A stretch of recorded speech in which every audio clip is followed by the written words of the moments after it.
Rio wakes up and finds himself in a realm of clouds with an angel standing in front of him. First of all, the angel informs him that he recently died, but he also says that Rio won't be going to the afterlife. Long story short, that damn truck got another one, so now Michael has to send Rio to another world so he can start a new life. From the information Michael has, Rio isn't going to receive any special mission or task to accomplish in the new world, so he is free to do whatever he wants. Rio says he would like to live a slow and relaxing life, and Michael is fine with that, but first he needs to give Rio a basic rundown of the world he will be reincarnating into. It is a magical world called Phi, and roughly 20% of the population can cast spells with their natural elements. With that said, the element Rio is most compatible with is water, and since he requested a slow, relaxing life, Michael took the liberty of setting up a small house with a starter pack and a barrier around it to keep monsters away. As a part of his starter pack, Michael has also prepared an ice house with 2 months worth of food in storage, so Rio won't have to worry about going hungry for a while. He also bought a book with detailed descriptions of all the monsters Rio might encounter in the area. This is going to be helpful when Rio eventually encounters the beasts of the forest, but for now, he wants to try out his new magic. He heads outside and yells out the incantation water ball, causing a sphere of water to appear in his hand, so magic seems a lot easier than he expected it to be. But he can also do it by just thinking of a water ball, so the incantation isn't really necessary. Now that he knows he can use magic, he heads straight for the bathhouse and starts filling the tub with water, but he soon realizes that he only knows how to make warm water. There's no way he can enjoy a bath that isn't hot, so he heads outside and immediately starts working on a fire to heat up the water. But unfortunately, he has no idea how to start a fire like this. He eventually gives up and lays down on his back, but then he looks up at the sun, and it gives him a good idea. Rio grabs a basin and fills it with water, then he tries focusing on it to compress the water while removing the heat. Eventually, ice begins to form, and after a little more practice, he is able to shake the ice into a magnifying glass so he can use the sun to start a fire. He then uses that fire to heat up a nice bath, so by the end of day 1, he can finally relax. With what he learned from creating the ice, he should be able to create hot water on his own if he just adds heat to the water instead, so he will have to start practicing that soon. The next morning, Rio is having breakfast when he starts thinking about his future. Michael only gave him 2 months worth of food, so he's going to have to go hunting eventually to replenish his stock. However, he's pretty sure a single knife won't be enough to handle the monsters out in the forest, so he decides to start training his offensive magic. The first thing he does is try shooting a water ball at a tree, and it works just as he had expected it to, but a little ball of water probably isn't going to be very helpful in combat.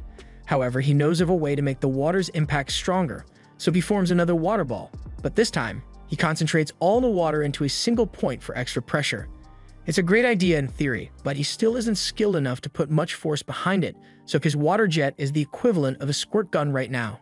Rio thinks back to something Michael told him before he reincarnated. Magic is all about imagination, so he needs to have a clear picture of what he's trying and continue working towards it until he gets better. After a few days of constant practice, Rio's water jets are starting to look decent, but it's still nowhere near strong enough to kill a monster yet. Additionally, Rio has also managed to get the hang of creating hot water, so he can now make warm baths for himself when he wants, although he still needs to work on temperature control. The next morning, he wants to start working on his ice magic again, so he heads out and tries creating ice out of thin air this time. It takes a lot of effort, but he is eventually able to summon ice from nothing, even if it took 3 to 4 business days for it to form, and he isn't able to shoot it as easily as water. So far, combat training hasn't been going very well since none of the spells he came up with have been effective, but over the next few hours, Rio keeps practicing as much as he can until he eventually collapses to the floor from mana exhaustion. He decides to call it a day for now, but the next morning, as soon as his mana has recovered, he begins practicing again. This becomes Rio's daily routine for the next few weeks, and after all his training, he is now able to form ice instantly, so it is a viable attack now. With his new arsenal of attack spells finally complete and his food supply running low, Rio heads out into the forest for the first time to begin his hunt. He immediately spots a pair of animal footprints, so he follows them until he eventually arrives at a nearby river. While he's there, he manages to find some flint by the riverside, and he can use it to start fires by striking it against the edge of his sword. While he's here, he also plans to gather some detoxification herbs in case he ever needs them, and all of a sudden, he hears a low-pitched growling sound coming from behind him. When he turns around, he finds a lesser boar staring him down, and he is completely frozen. The boar starts charging at Rio, but this is the first time he has ever had to fight for his life, so he's having trouble thinking of what to do. Just as the boar is about to hit him, he manages to snap out of it and jumps to the side to avoid getting trampled. But it doesn't look like the boar is done with him yet.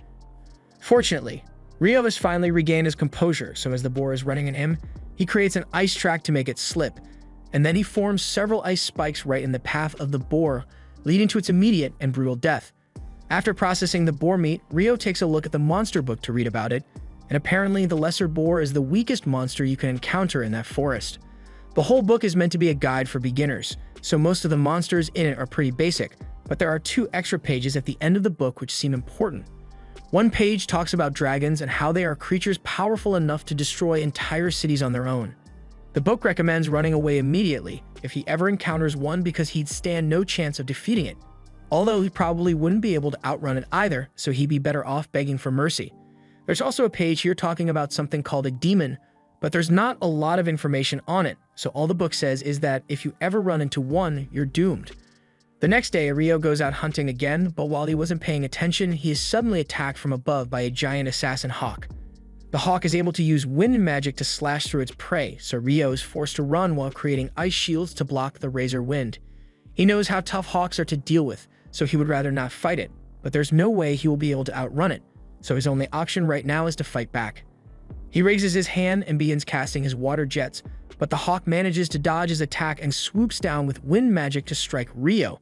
However, Rio reacts in time to create an ice shield, slashing the hawk across the eye and causing it to slam headfirst into the ground. A few moments later, the hawk regains consciousness, although its eye has been permanently damaged, so it flies into the air to retreat.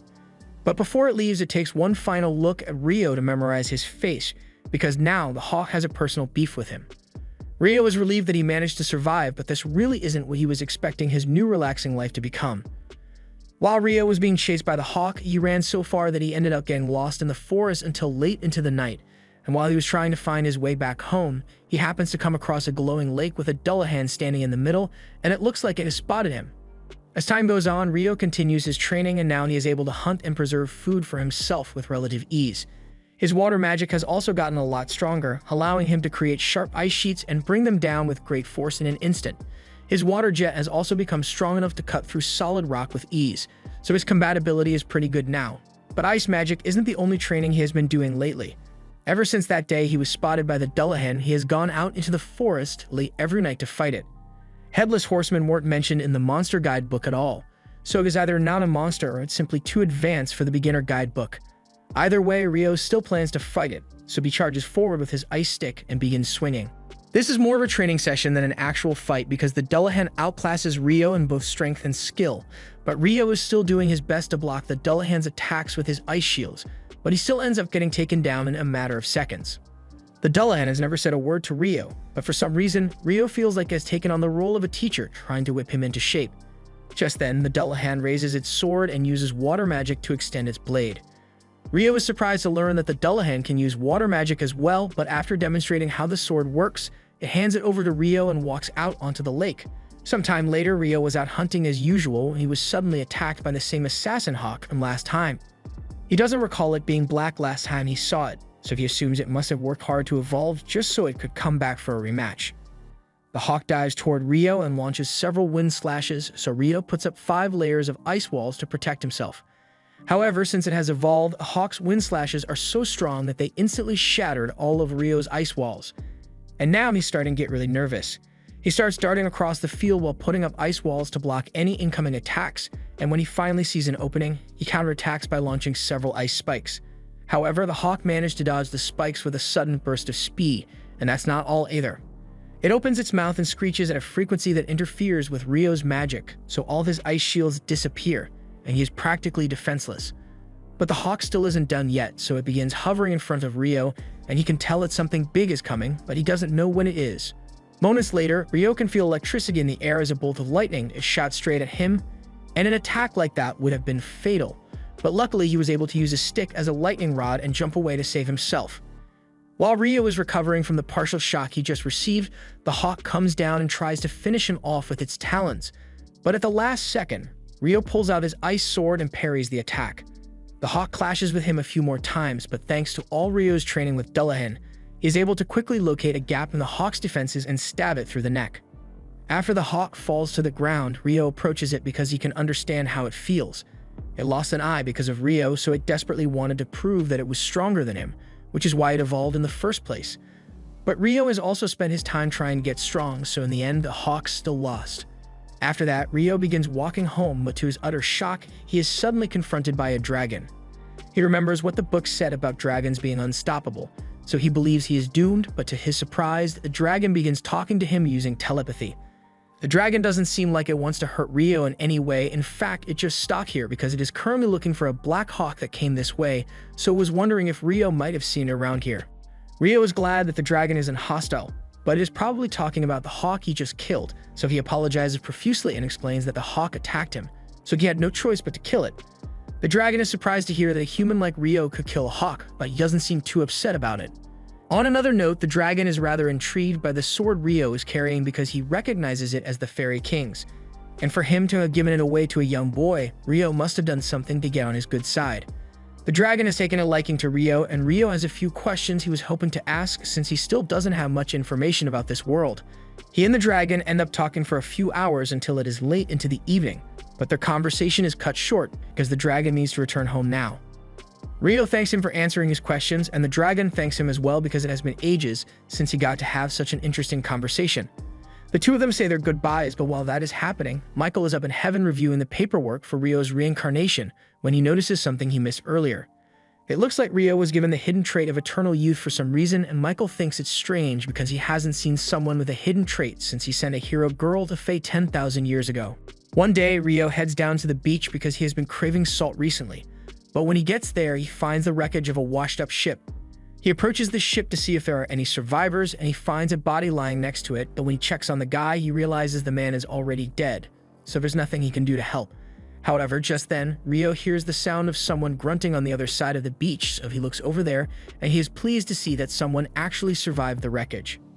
The ship was destroyed by a giant sea monster during a massive storm, so Abel was certain he would meet his end at sea, but to his surprise, he wakes up in a warm bed.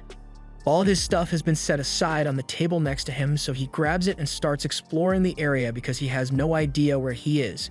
He heads outside in hopes of spotting a landmark or something, but all he can see around the house is a thick tree line. Just then, Rio comes out of the house and he says he's glad to see that Abel is back on his feet.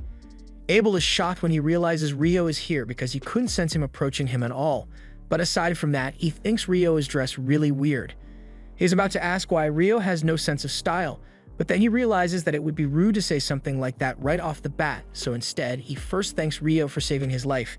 Rio says there's no need to thank him since all he did was carry Abel's body here. But unfortunately, Abel was the only one left alive by the time Rio found them, so the rest of the people aboard the ship are long dead. Abel is a bit surprised that other people washed up alongside him, but he tells Rio that he doesn't have time to worry about their deaths too much because everyone else on that ship was an illegal smuggler. Rio isn't exactly sure what Abel means by smugglers, but for now, Abel must be pretty hungry after surviving a wreck like that, so Rio offers to make some lunch for him. While they are eating, Abel eventually asks Rio why he's wearing nothing but a loincloth, so Rio explains that he doesn't have any clothes to wear.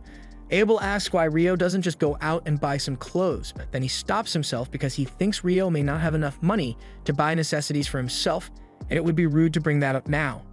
Rio is indeed broke AF right now, but even if he had money to spend, he wouldn't be able to buy anything because there are no towns or villages anywhere near his house. Abel is shocked to hear that, but for someone living out here on their own, Abel is impressed by how well Rio is doing for himself. He asked Rio if he used that knife on the table to hunt for the meat they are eating right now, but Rio says the knife is mainly for butchering his catches.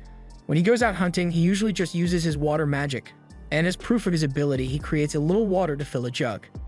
Abel is amazed because even on the Central Plains, only about half of the people there can use magic. Rio, on the other hand, is shocked to learn that magic is so common since Michael told him that only 20% of the population can wield magic. After lunch, Abel asks Rio to lead him back to the shipwreck because there's something there that he needs to check. Rio agrees to lead Abel back to the coast, and while the two of them are walking, Abel asks Rio why he doesn't use a magic staff even though he's a magician. Rio is a little confused since he has never needed a staff, but Abel then realizes that if Rio can't buy clothes, then of course he wouldn't be able to buy a staff either. To make up for his rudeness, Abel asks Rio to let him handle all the fighting if they run into any trouble along the way.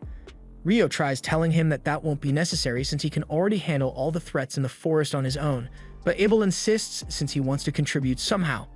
The two of them eventually arrive at the wreckage, but to Rio's surprise, all the bodies have disappeared. He thinks a monster must have shown up and eaten the bodies at some point, so Abel was really lucky that Rio found him before anything bad had happened.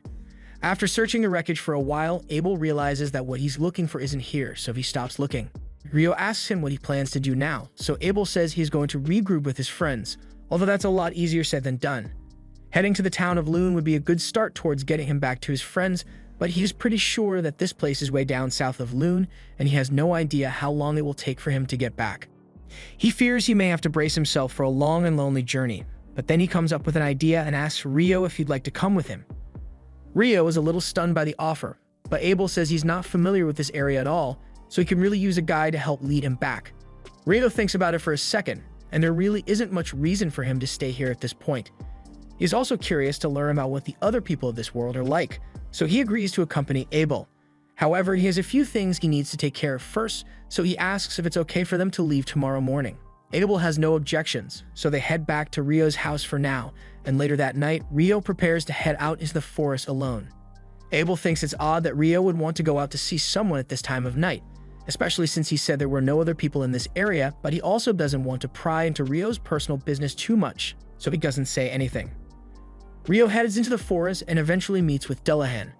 He informs them that he will be leaving the forest for some time, and this may be the last time they get to spar together for a while, so he plans to fight as hard as he can. Rio readies his sword and charges at Dullahan, and Dullahan is still able to block all of Rio's attacks, but with how much Rio has improved, his attacks are strong enough to actually push Dullahan back for a change. However, Dullahan's skill is still far greater than that of Rio's, so after a long battle, Rio falls to his knees in defeat. Now that their match is over, Dullahan slowly starts walking back out onto the lake, so Rio gets up and thanks it for all the training it has given him.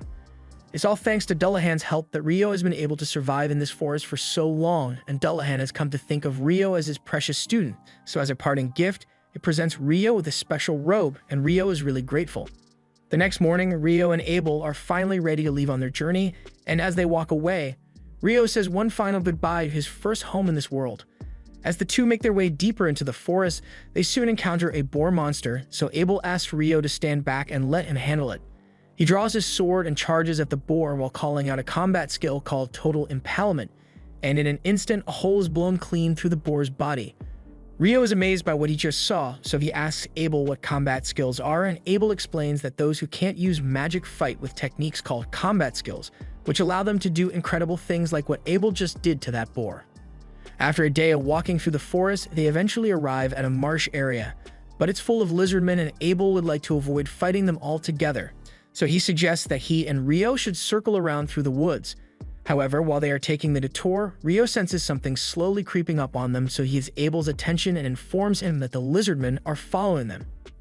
Abel says they are going to have to fight them off, so he readies his sword, but Rio tells him there are too many lizardmen for Abel to fight on his own, so he's going to deal with them using magic. Abel doesn't understand how Rio intends to defeat a group of lizardmen on his own, but as the lizards emerge from the tree line, Rio immediately shoots them down with several icicles. Abel is shocked by what he just witnessed, but they are still in the middle of a battle, so he's going to have to save his questions for later. Once all the lizardmen have been dealt with, Abel asks Rio to explain what kind of spell he just used. Rio doesn't understand what Abel is talking about since all he did was cast several ordinary icicle spells, but from what Abel has been told, a mage should only be able to cast one spell at a time. Abel got the information from a wind mage, so Rio thinks the limit of one spell at a time must be unique to wind magic because he has never had any trouble multicasting with water before. Anyway, before they continue, Rio creates a glass of water for Abel since they need to stay hydrated, but Abel notices that the incantation Rio used this time is different from the one he used to create water before, so he's curious. Rio doesn't actually need to use incantations at all, he just thinks they sound really cool, but he doesn't want Abel to think he's weird, so he pretends nothing changed. They eventually make it out of the forest and into an open field, but without realizing it, they had accidentally wandered into a rock golem field, so Abel and Rio have to block the rocks being thrown at them. This is the first time Rio has ever seen rock golems, and he is surprised because they look nothing like what he had expected. Abel runs ahead and tries using his Total Impalement skill on the golems, but even though he managed to carve a hole through one of them, the golem seals itself back up in an instant, so he won't be able to make much progress like this. Since the golems are able to heal, Rio thinks they need to destroy them in one attack, and he has the perfect spell in mind for the job.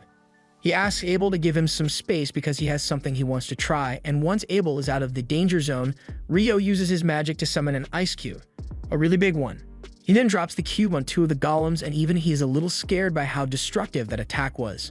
He does the same thing to the rest of the golems until there's only one left, but this one isn't moving anymore for some reason. Rio assumes the golems must have been absorbing energy from the ground to power their attacks, so now that this one has fallen over, it can't do much anymore. They also spot a massive magic stone at the bottom of the golem, so they plan to take it with them, but it's too bad that they can't get any more since all the other golems were crushed. The two of them set up camp for the night, and while they are talking, Abel mentions something about dungeons having monsters like golems. As soon as Rio hears the word dungeon, he becomes incredibly excited and asks why Abel didn't mention anything about dungeons earlier. Abel didn't think Rio would be so interested in the topic, but if he really wants to see a dungeon so badly, then he's in luck, because the only dungeon in the Central Plains is located in Lune, the town they are headed for.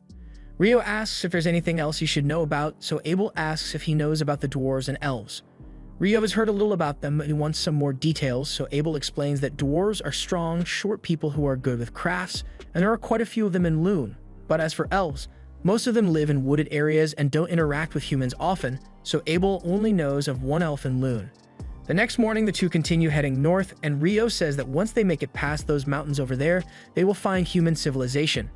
Abel has been trying avoiding prying too much into Rio's personal matters, but he's really curious as to how on earth Rio knows where he's going when he has never actually been to a human village. The truth is, Rio got all this info from his conversation with the dragon, but he is pretty sure saying that would freak Abel out, so he tells him he's better off not knowing. A few moments later, Rio senses something terrifying nearby, and to both his and Abel's horror, they are confronted by a giant griffin. Neither of them has what it takes to defeat a monster like this, so Rio thinks quickly and reaches into his pouch, throwing the meat he saved for later into the air. Abel does the same, and the griffin immediately snatches it out of the air. It now has enough food for the day, so it decides to leave the two of them alone, and they are both incredibly relieved that they managed to survive. Abel says monsters like griffins haven't been seen near humans for centuries, so it is likely that this mountain is keeping a lot of the more powerful monsters away from civilization. But if that's the case, then they are bound to run into even more monsters here. And it looks like he was right, because not long after, they both encounter a group of wyverns. Abel thinks they should circle around to avoid fighting them, but that would take way too long on a mountain, and besides, while the griffin may have been too much for Rio to handle, he knows he's strong enough to beat the wyverns. So he runs out from cover and uses several icicle spears to bring the wyverns down. Abel is astonished by how easy that was, since wyverns usually require 20 adventurers to defeat, but as long as they made it out in one piece, he's not complaining. Rio and Abel continue fighting their way through the mountain after that, and eventually, they manage to make it to the other side, so they are one step closer to making it back to civilization. After a few days of fighting their way through the mountains, Abel and Rio finally make it out into the plains. Rio is a little disappointed since he was having so much fun slaying all those wyverns, but Abel doesn't understand how he could call that fun. However, he does admit that all the wyvern stones they collected are a nice bonus, so this trip was really productive. Abel eventually spots a road in the distance stretching from east to west and recognizes it as the one that leads to the town of Immortality, so if they go in that direction, they should arrive pretty soon. Rio is looking forward to seeing what the cities in this world look like, and since they'll be stopping in Immortality for a while, Abel suggests Rio should try the food there because it's really good. The two eventually arrive in Immortality, and the first thing they do is head to a restaurant. There, Abel tells Rio that he should probably register at the Adventurers Guild once they get to Lune, since it would act as an identification card for him. That way, he'd be able to travel to any city in the kingdom without Abel needing to vouch for him like he did for Rio to get into Immortality. Additionally, Rio would also be able to sell all the magic stones he collected at the guild, so it's the natural thing to do. Just then, their food arrives, and Rio is shocked when he sees what's in the plate in front of him, because it's curry. He never even considered that curry might exist in this world, and as someone who has been eating bland meat and vegetables since he got here, he is dying for some spice. The next day, Rio and Abel leave Immortality to continue their journey, and after a while, they finally arrive at the city of Lune. As they approach the gates, the guard posted out front recognizes Abel, and he is shocked to see him because he was declared missing months ago. Abel says it's a long story, but basically the only reason he made it back alive was thanks to Rio. Naimer enthusiastically shakes Rio's hand because he is grateful that he saved his friend. Naimer is still on guard duty, so he doesn't have time to catch up properly with Abel, but he does ask where Abel is headed. Abel says he's going to go to the guild first since everyone there is probably still worried about him, and while they are at it, he plans to get Rio registered as an adventurer.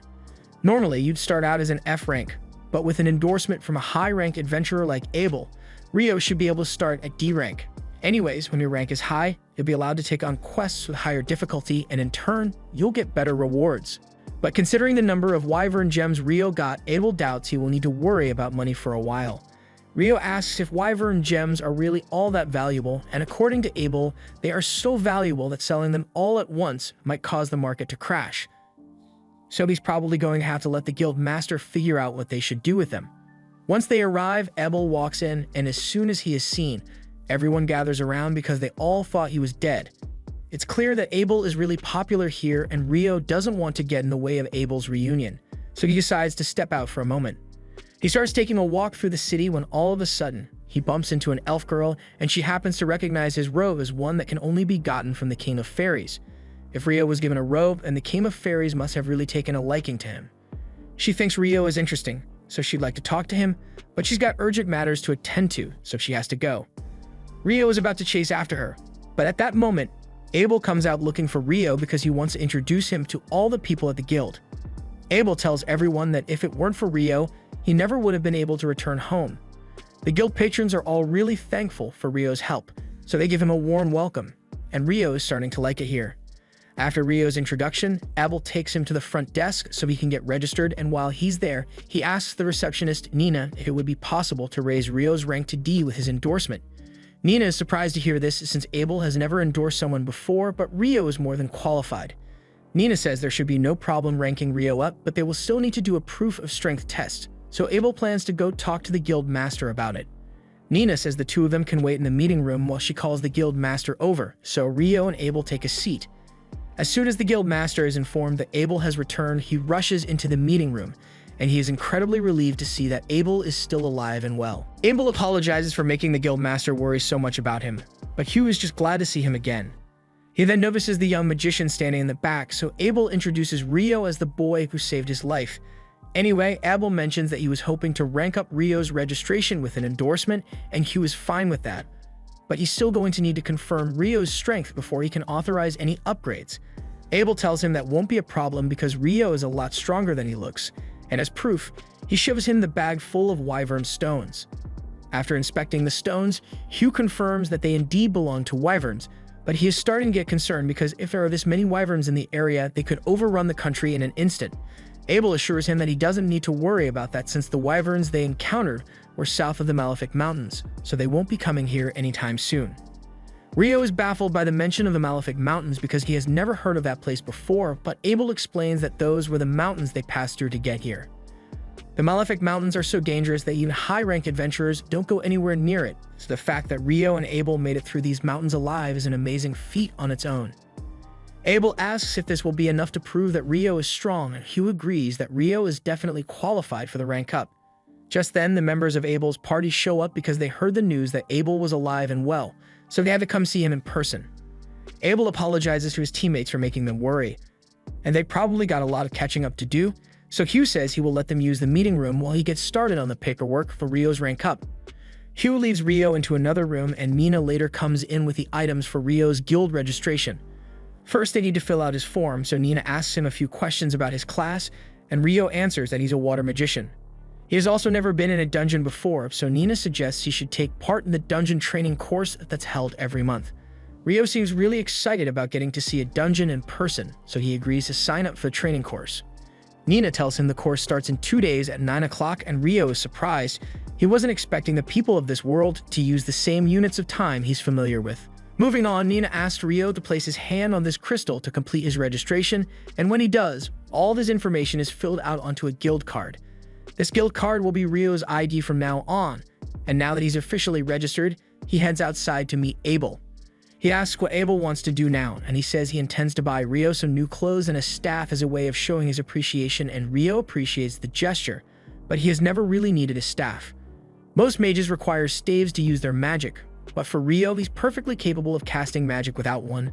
Besides, he uses a sword for close combat anyway, so his staff would only get in the way. More importantly, Rio has a couple of questions he'd like to ask Abel. They spend a few hours talking, and Rio finds out that this world uses a 24-hour day system just like Earth with 7 days a week and 30 days a month. It also uses the metric system for measurements, so Rio assumes someone must have been reincarnated here before him and had a huge impact on the way the world works now.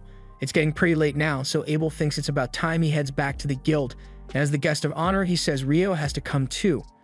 Rio doesn't know what he means by that at first, but when they return to the guild, he realizes that a party has been organized for him and Abel. Everyone is in a good mood, so the party is really lively. Almost a little too lively, in fact, because by the next morning, Rio is absolutely exhausted. Nina apologizes on behalf of everyone for tiring Rio out so much, but he says it's fine since it's partially his fault for drinking so much anyway. Rio will be staying in the guild's lodging for the time being, so Nina leads him to his room and introduces his new roommates. This one is Nils, while the blonde one in the back is named Ito, and they are both pleased to meet Rio. Since everyone seems to be getting along, Nina tells Rio that she needs to get back to the reception desk, so she'll be leaving now. But before she goes, she reminds him that the dungeon tutorial class is tomorrow, so he had better not be late. Once Nina is gone, Nils starts talking about how hot he thinks she is, but Ito tells him to give it a rest already because there's no way Nina would go out with a bum like him.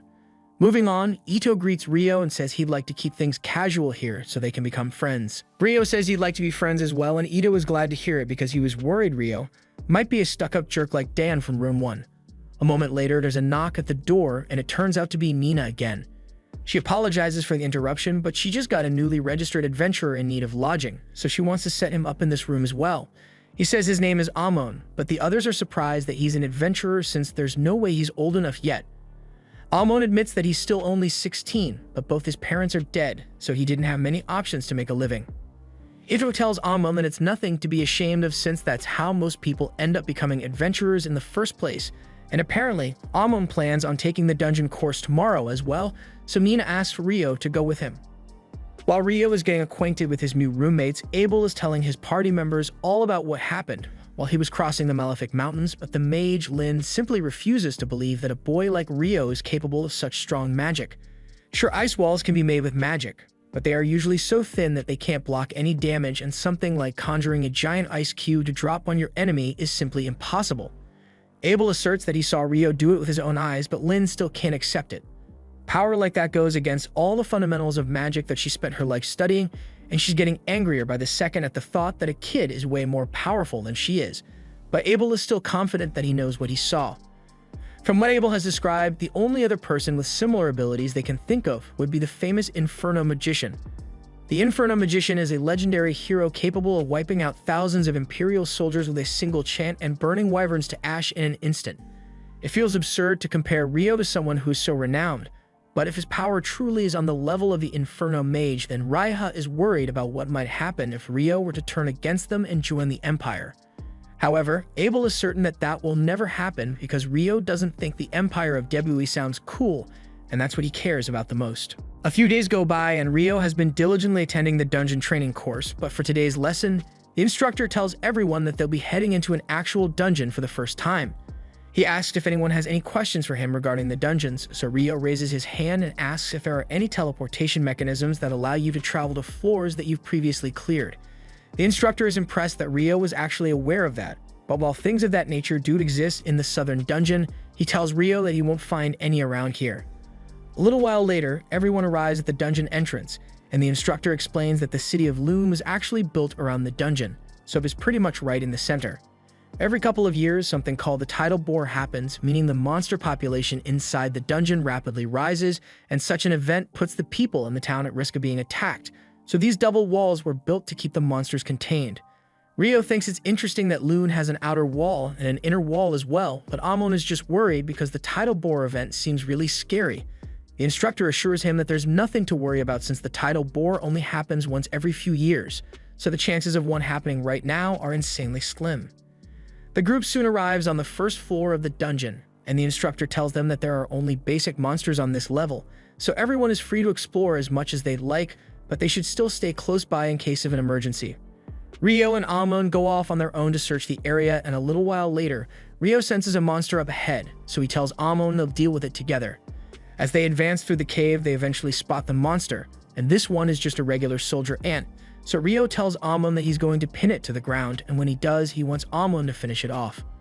Amon says he understands the plan, so Rio casts ice magic to pierce the ant's limbs, and while it is immobile, Amon runs up to it and slices its head off. Rio congratulates him on his first successful monster kill, and Amon feels really good about himself, but there's still more to be done since they need to harvest the magic stone from the Ent's corpse before they return.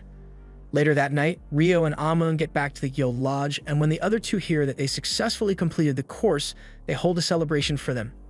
Ito is honestly impressed because he didn't expect Rio and Amon to be able to defeat a soldier ant on their first trip into the dungeon, but Amon says he didn't really do much. It was Rio who held the monster down for him, but Rio says Amon deserves at least a bit of credit because he was the one who dealt the finishing blow. Nils asks the two of them what they plan to do now that they are dungeon certified, and Amon says he'd like to go back to the dungeon and continue exploring, but the thought of going in alone terrifies him, so he's not sure what to do. Rio says he'd be happy to go in with Amon if he's looking for a partner, since he was planning to go down to the third floor of the dungeon anyway. Something about that ant being on the first floor has Rio curious, because from what the instructor said, only bats should have been on that floor. Just then, Ebel shows up behind Rio and tells him that ants sometimes dug tunnels up to the first floor, so it's not impossible to see one up there. Rio was a little surprised because he wasn't expecting to see Ebel today, but Nils and Ito, on the other hand, are completely starstruck because Abel is really famous around here. Nils is especially nervous because he says Abel has always been his hero, so he introduces himself and asks to shake his hand. Abel is always happy to meet the new adventurers, so he agrees to shake his hand and gives him a friendly reminder not to overdo it when he's out on quests, because survival should be his top priority. Rio asks Abel what he's doing here at this time of night, so he explains that he and his party actually just got back from a particularly long quest, so they are here to debrief the guild master on what happened. Speaking of his party, they walk in looking for him, and they are getting sick of Abel sneaking off whenever they have meetings to get to. So Warren throws him over his shoulder and carries Abel out of the room. Rio finds the whole thing amusing, but then he notices Lynn staring at him like she's got a bone to pick even though he barely knows her. Ria tells Lynn to stop being creepy and hurry up since they still need to go talk to the guild master, and she then apologizes to Rio for interrupting his conversation, but Rio says he doesn't really mind. On their way out, Ria scolds Lynn because it's rude to stare at people like that, but Lynn couldn't help herself because there's no way she wouldn't be curious about Rio after learning that he's supposedly an incredible mage. To be honest, Ria is also interested in seeing what Rio can do, but Abel tells them there's no need to rush because sooner or later, they'll get a chance to witness Rio in battle. The next day, Rio and Amon head down into the dungeon again, and they agree to use the same strategy as the day before, so Rio uses his ice magic to incapacitate the monsters and Amon finishes them off with his sword. While they are taking a break, Rio asks Amon where he learned to fight because his style reminds him of the one Abel fights with. Amon explains that he was taught by an old man named Kiro, and Kiro apparently studied the sword from one of the famous sword schools in the royal capital, Hume. So that's most likely what Amon's style is based on. Rio thinks it's neat and efficient, but you notice that Amon gets tired out a lot when he uses it, so he might need to work on his stamina a little more. Amon gets a little upset because he thinks he's not good enough to become a proper adventurer with how weak he is, but Rio assures him that he just needs to keep training to get better. Even for someone as strong as Abel, he always made sure to keep up with his daily training, no matter what, when he was traveling with Rio, which goes to show how much of an effect consistent practice can have on your abilities. Early the next day, Rio prepares to head out again, but this time he's not heading into the dungeon because he has other plans. He's been meaning to learn about alchemy, so he heads to the library to see what he can find. Once he gets there, he asks the librarian for help finding the alchemy section, and he is amazed by the sheer volume of books in this place. The librarian eventually leads Rio to the beginner alchemy section, and he spends the next few hours studying as much as he can, but there's only so much you can do, you're on a time limit, so he starts considering buying the books outright so he can just study at home. While sitting on one of the benches in town square, Rio soon realizes that the sky is going dark, so he looks up and is shocked to see the sun being blocked out all of a sudden. In the next moment, all the people around him vanish and he can feel it instinctual. You cannot rest with monsters nearby feeling, so he is on high alert. A second later, a massive fire blast is sent straight at Rio, so he uses several ice shields to block it. He thankfully managed to survive the blaze, but it did a number on his shield, and he is terrified as he sees a hot demon woman slowly walking towards him. Just by looking at her, Rio can tell that Leonor is a terrifying opponent, so his first instinct is to run away as fast as he can, but he doubts he will be able to escape since this space seems to be some kind of pocket dimension. Leonor sends another blast his way and Rio is able to block it with his ice walls, but then she uses wind magic to send a pointed blast at Rio's heart. Rio wasn't expecting that, so he wasn't able to react in time, but fortunately, his robe seems to have dispelled the wind lance before it did any damage to him. Leonor recognizes those robes as one from the Fairy King, and she wonders what human boy could have done to earn the Fairy King's favor, but it's not like it matters much anyway. Since wind and fire magic haven't worked against Rio so far, she decides to do things the old-fashioned way and takes out her sword so she can cut Rio down. Rio draws his sword as well to counter her, and they both seem to be evenly matched when it comes to sword speed, but Rio thinks he can outlast her since the Fairy King's training was much harder than this. Leonor tries using her magic to give herself the edge, but Rio's casting speed is much quicker than hers, so he cancels out her spell before she's even done with it. The two clash again, and once Rio spots an opening, he unleashes a barrage of icicles in an attempt to incapacitate Leonor. However, she uses fire to melt most of the ice, and then creates two large rock walls to block out the rest. Unfortunately for her, the rocks weren't strong enough to stop Rio's pressurized water jets, so she gets caught off guard and is sliced up a little. Rio takes the opportunity to rush in for a finishing blow, but when he clashes swords with her, he notices that her wounds are healing, so she must have a healing factor, and minor scratches like that probably won't be enough to slow her down. Leonor pushes Rio back and slams him into a building, but in the next moment she finds herself surrounded by dozens of water bubbles, and as soon as they come into contact with her skin, the bubbles instantly vaporize, boiling Leonor's skin right off her face. She buries herself in rocks to hide from the boiling water, and once she has recovered, she is ecstatic because that was the first time a human has ever made her feel real pain, and she kinda liked it. She would love to keep fighting with Rio, but unfortunately, the cloister zone is about to expire, so her time is up. She is disappointed that she didn't get to kill him, but given how strong Rio is, she is sure they'll end up facing each other on the battlefield again, one way or another. With that, the cloister is dispelled and Leonor disappears, so Rio is incredibly relieved. He realizes he really needs to step up his game because if it weren't for this magic robe, he would have a hole in his chest right now. But since he won't have to deal with Leonor again for a while, he decides to go buy those books he was thinking about before she showed up. Rio heads to the guild to check his account balance, and to his shock, he's loaded. He remembers Abel telling him that those wyvern stones were really valuable, but he didn't think selling just one of those stones would earn him so much money. It looks like he won't have to worry about earning money for a while, so he decides to head back to his room for the day, but he's surprised to see that none of the others are back yet. He then hears a commotion out in the backyard, so he goes to check it out and sees Nils, Ito, and Amon beaten up on the ground while surrounded by 5 guys. Nils curses Dan for ambushing them like this, but Dan mockingly tells him an adventurer must always be alert, so it's Nils' own fault that he got caught lacking. By the way, Dan has no reason to be doing this, he's just being a jerk for the love of the game. But Rio doesn't appreciate him messing with his friends like that, so with no warning, he uses his ice magic to knock out 4 of the guys standing there, leaving Dan all alone.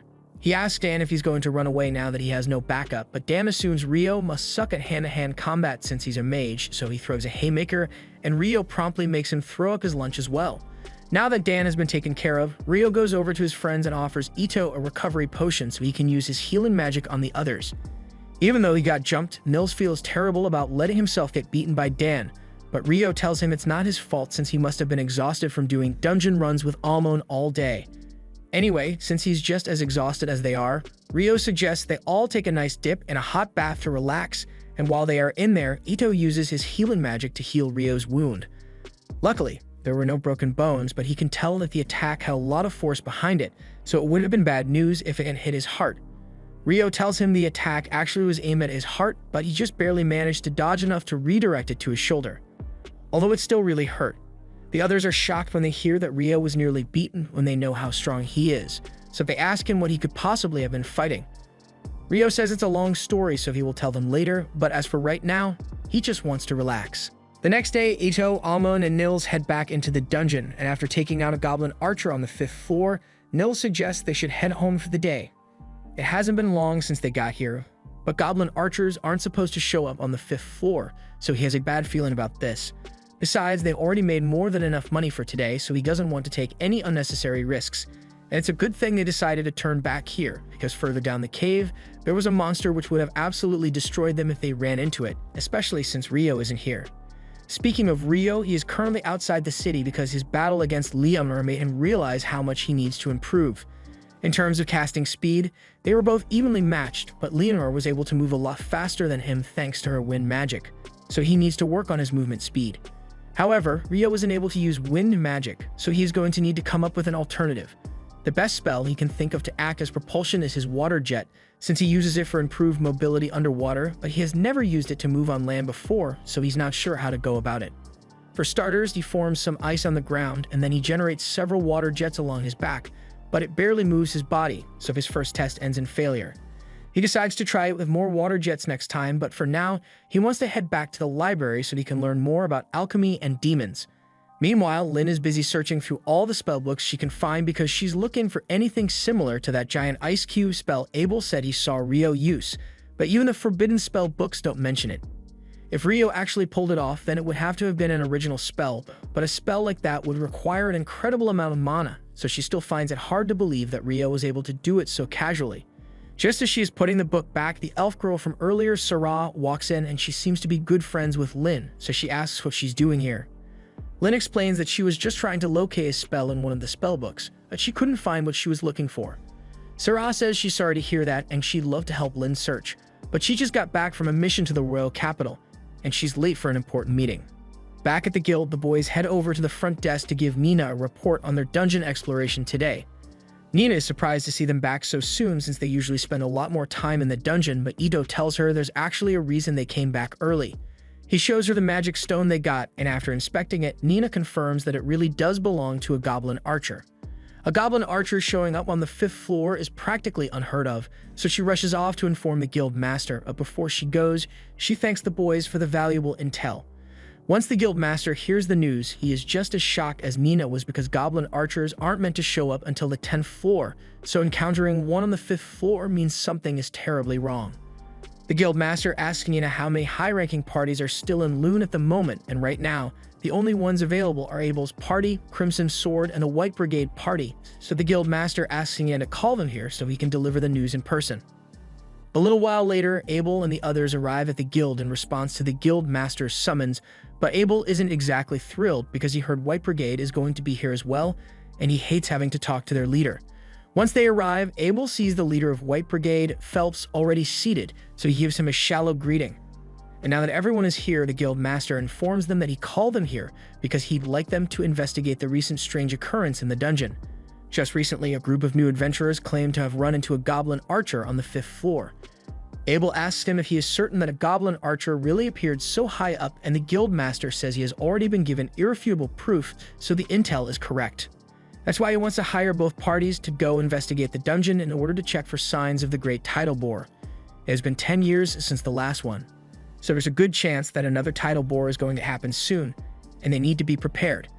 Both parties will be paid 100 gold up front and 200 upon their return, but the goal of this mission is simply to investigate, not to fight, so if they find evidence of the tidal bore, they are to return to the surface immediately and inform him. From there, the guild master will close the double walls around the dungeon until he gets back up from the regional knights. The guild master has already gotten permission from the local lord for it, but he still needs to inspect the dungeon to take any action, so he asks them if they are willing to take the job. Both Abel and Phelps agree on behalf of their parties, so the investigation is set for tomorrow morning. The next day, Rio wakes up early because he plans to go to the city's northern library to learn more about alchemy. Ito tells him the northern library is only accessible to people who are D rank and above, but that won't be a problem for Rio. Although Amon remembers hearing rumors that the forbidden texts in that library are only accessible to B rank or higher, so Rio won't be able to get his hands on those. A little while later, Rio arrives at the Northern Library, and the book selection here is even larger than that of the Southern Library. This place is so big that he's probably going to need help finding the books he's after, but people would probably look at him weird if he started talking about demons all of a sudden. But just as Rio is climbing a set of stairs, he happens to run into Sarah, and they are both surprised to see each other here. Meanwhile, over by the dungeon, the members of Crimson Sword and White Brigade have both gathered outside the gates to prepare for the investigation, but just as the guild master is about to open it, Abel stops him because he has a bad feeling about this. He asks Lynn to use wind magic to scan the first layer of the dungeon before they go in, and when she does, she finds over 100 monsters posted up right at the entrance, meaning the tidal bore has already begun.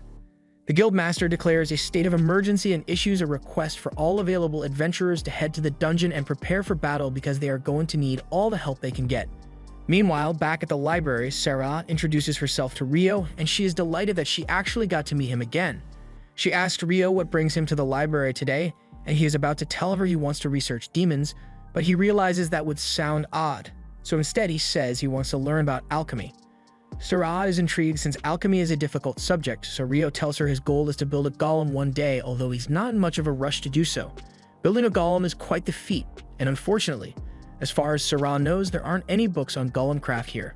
But she does know where Rio can find some books to get started on his alchemy journey. She even offers to show him around since she knows her way around this library pretty well. Along the way, Sarah asks Rio if he enjoys reading books, and he says he loves them, but he hasn't been around books in ages, so he hasn't had many opportunities to read. Sarah laughs a little because the way Rio said that makes it sound like it has been decades since he last saw a book, which is kind of true, but he doesn't want to explain all that. So he changes the subject and starts talking about how he thinks it's cool that Sarah is an elf. Sarah admits that it's rare to find an elf living in human settlements, so she may be considered a bit strange, but if nothing else, staying in this city led her to meet Rio, so she wouldn't change a thing. While Rio and Sarah continue their leisurely stroll through the library, all the gates to the dungeon are locked down and every available adventurer has been stationed on the walls in anticipation of the incoming threat. Before long, the main dungeon gates burst open and hundreds of goblins come pouring out, so the adventurers begin their attack and fire hundreds of arrows while the mages cast as many fireballs as they can. This is going to be a battle of attrition, so whenever someone gets injured, they are rotated out of the formation so they can be healed to continue the fight. But with so many goblins here, the guild master is starting to get worried that they may not be able to hold them off. Phelps tells all of his party members to make sure they conserve their energy, and Abel reminds Lynn not to use too much magic because they can't risk her running out of mana early on. Unfortunately, they are running low on arrows, so Abel doesn't know how much longer they can hold out. A few moments later, Nils and a few other F-rank adventurers arrive, and they brought every arrow they could get their hands on, so they should be able to hold off the goblins now. But that aside, Nils has a message for Abel from the guild master. So he tells him that once the smaller goblins are taken care of, Crimson Sword and White Brigade are going to have to face the boss once it shows up. A few hours later, pretty much all of the regular goblins have been dealt with, and the boss should be showing up soon. So the guild master gives the signal for Crimson Sword and White Brigade to move forward and attack. They all jump off the wall, and Lynn uses her magic to make sure they land safely.